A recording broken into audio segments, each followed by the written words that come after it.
I stood quiet 2 days just watching it play out, watching what excuses the people come up with. Every day, every year, every time I come out, y'all move the goalposts further, further, further.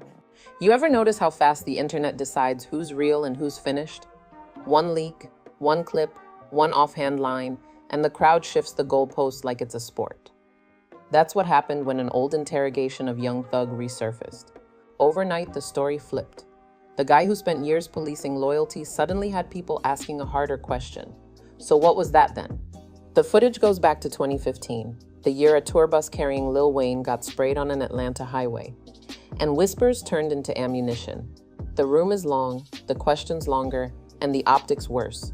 A 2-hour sit-down chopped into 30-second clips looping nonstop on every feed. To some ears, it sounded like cooperation. To others, it was a man under pressure trying to limit the damage. Either way, the internet didn't wait for footnotes. What really poured gasoline on it were the details people fixated on. Reports say he hesitated to even initial his rights, like he knew the optics alone could stain him. There's talk of him promising he'd say more if it never went public. Then the names and narratives fans swear they heard between the lines. Wayne, Birdman, long-standing money issues, and the street rumor mill connecting dots it's been dying to connect. You are what you are, buddy. You official on the Wooden and Charleston White team. Yes, sir. Yes, sir. Yes, sir. I'm okay with being a snitch. But you is a snitch too. None of that is courtroom proof, it's perception. And perception moves faster than paperwork. Once the clip resurfaced, the timeline treated it like brand new evidence.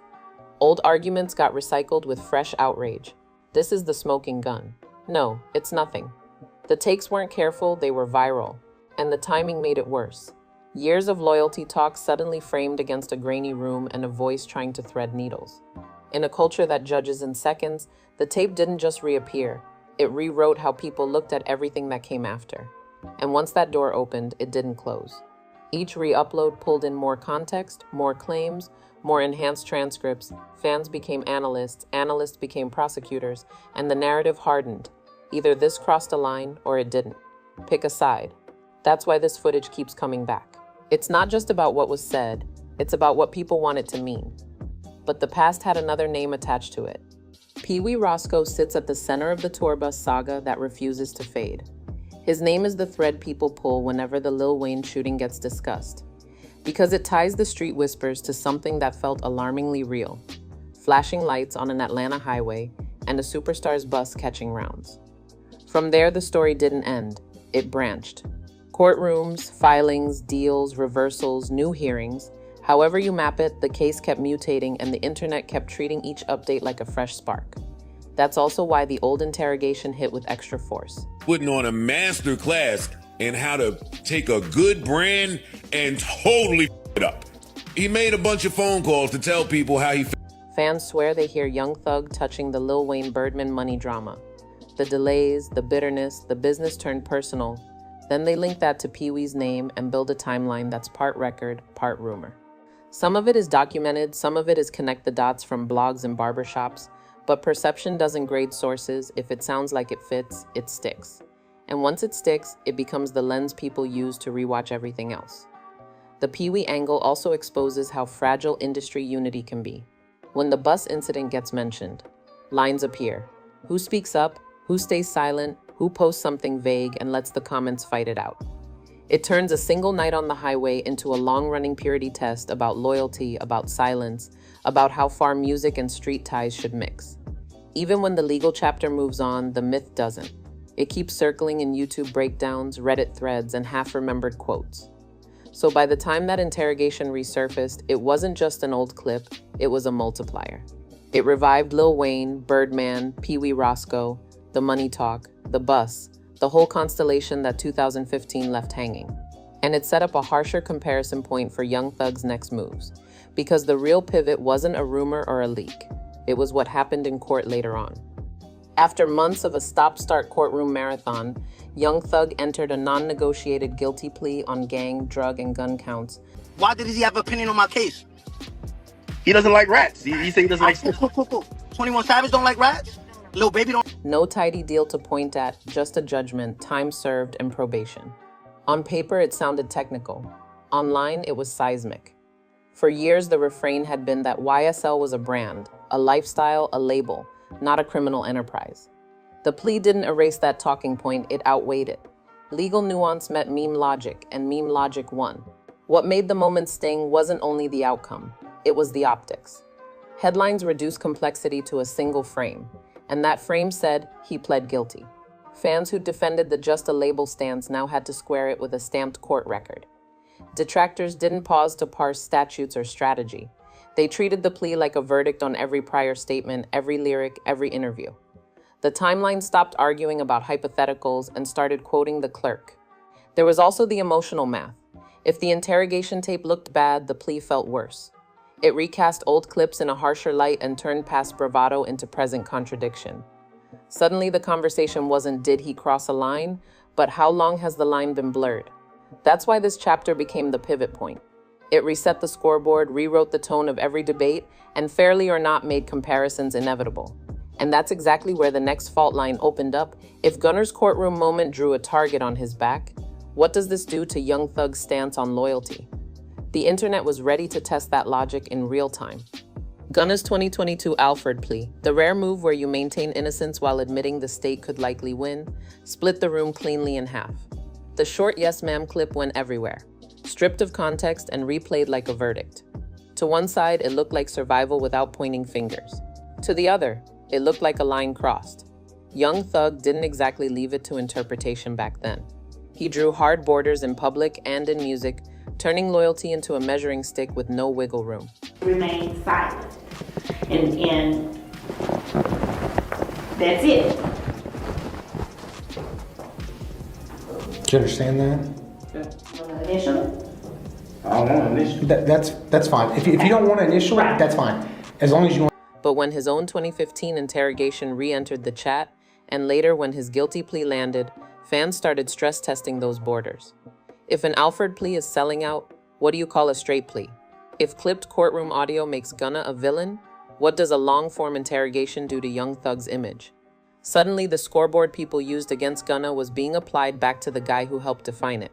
The conversation stopped being about statutes and started being about standards. Here's the rub. Legally, these paths aren't identical. An Alford-plea isn't a confession, and a guilty plea isn't automatically cooperation. But the court of public opinion doesn't parse subchapters, it tallies optics. Sound bites beat footnotes every time. That's how you end up with timelines saying either both are compromised or neither is, and very little in between. The longer the clips circulated, the more the crowd demanded consistency from a code that was already more slogan than system. Behind the scenes, rumors swirled, who distanced from whom, who tried to mend fences, who doubled down. None of that changed the feeling that the loyalty test had boomeranged. The same narrative that once boxed Gunna in was now boxing Young Thug in, too. And just when the debate felt maxed out, new audio leaks dropped and shifted the conversation again. Leaked audio started popping up, frustration about a Kendrick Lamar feature that didn't materialize. Respect for Drake's open-door approach, irritation over a Lil Durk verse not getting cleared. These weren't press statements, they were private conversations turned public fuel. Treat them as leaks, reports, not court facts. But perception doesn't wait for paperwork. To casual fans, it sounded like scorekeeping. Who returns favors, who's too big, who embraces the culture, who keeps a gate closed. Rumors suggest Young Thug framed Kendrick Lamar as distant and hard to access, while holding up Drake as the opposite, collaborative, generous, constantly building bridges. Reports claim he felt slighted when Durk didn't clear a verse. In the clips, the tone swings from disappointed to combative. Whether those snippets are fully intact or selectively edited is its own debate. Most of the uploads are chopped, re-uploaded, and transcribed by strangers. Oh, brothers in Bird and Wayne. Oh, Roscoe and Lil Wayne? With more than used to brain Wayne. Context can go missing in a single cut. Fans did what they usually do, turn the leaks into a personality test. If Kendrick keeps his circle tight, is that ego or brand control? If Drake says yes often, is that love for the culture or just savvy? If Young Thug vents privately, is that human or entitlement? The arguments split into lanes, stans, purists, numbers people. One side heard insecurity, the other heard a superstar who expects reciprocity. And because the clips arrived as a drip, not a dump, each new fragment felt like a fresh reveal. Then came the chart talk. Some recaps claimed Thug sounded fixated on first week wins, even bragging about rollout tricks. Again, claims not certified, but the idea landed, because it fit a larger narrative, a game where optics and trophies can overshadow the music. The more those ideas spread, the more old interviews and lyrics got reread through the same lens. Consistency became the buzzword. If the brand is loyalty, do the private takes match the public sermons? By the end of the leak cycle, the story wasn't just about who declined a feature. It was about values, access versus exclusivity, unity versus leverage, culture versus calculus. And once the whispers got loud enough, the commentators smelled blood, stepped in, and turned the volume all the way up. 50 Cent did what 50 does. Lobbed a cryptic caution and let the crowd read the subtext. A one-line caption, a sly clip, and the internet did the rest, treating it like a referendum on the week's leaks. He's built for these moments. The punchline posts, the chess move timing, the way he can say everything without saying names. Then 6ix9ine barreled in from the opposite lane, pounding the double standards drum. He's the poster child for cooperating and owning it, so his angle was simple. If you banished him for it, why are you rewriting the rules now? Agree or not, he knows how to set the comments on fire. From there, the echo chamber turned into an arena. Podcast hosts clipped hot takes into micro sound bites. Thumbnails grew louder than the music. Insiders joined the scrum. Some close to the situation, some just adjacent, offering opinions as if they were minutes from a deposition. Names like Woody and Mondo popped up in feeds with confident claims. Voices like Whack 100 or street figures weighed in with flat declarations. Even the contrarians got traction.